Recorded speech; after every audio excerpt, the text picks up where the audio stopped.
Hello guys. Storytelling. Dili alay. Sa una, sa bata pa ko, kay sayo man kayo kong naminyo. Sa tinuod lang nagbasol ko kung nagminyo kong sayo. Nagbasol kong nanganak kong sayo.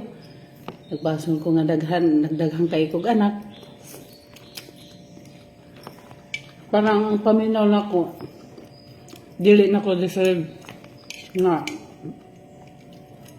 nasayo ko kami nyo niya ina ng sitwasyon labi na sa una sa pagsugod namo baling lisura gyud as in lisod nagluspad-luspad ng taon ko hasta ang akong mga anak niya 24 years ni nga nagbalhin-balhin og puyo nga lugar og balay kay wala may among kaugalingong balay. Pero,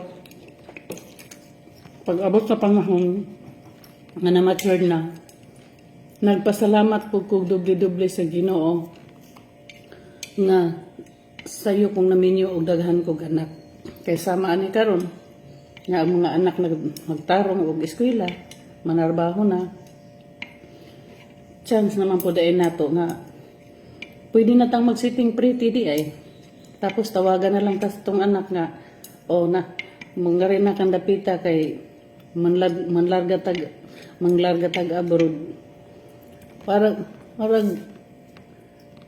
sorry gyud ko kayos Ginoo nga sayo pang akong kuan sa una nga nagminyo ko sayo nagdaghan akong anak lami di ang daghan tag anak guys kay naatay ka pailin-ilinan pag mahiubos kas usa dara kay naganan usa pag asinsong usa na mo kuanin mo nga kanimo ni buhaton nindot niya labi na daghan niya magkasinabot niya magtinabangay sus ka happy kay ang life guys sa tinuod lang nang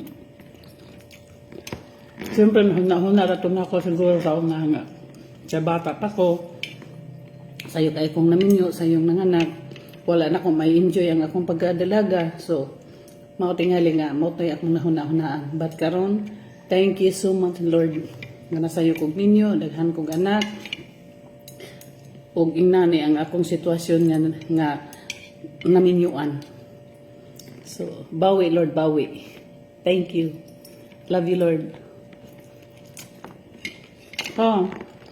manlupad-lupad na tag-asat ang akong gusto pelililinan tas akong mga anak.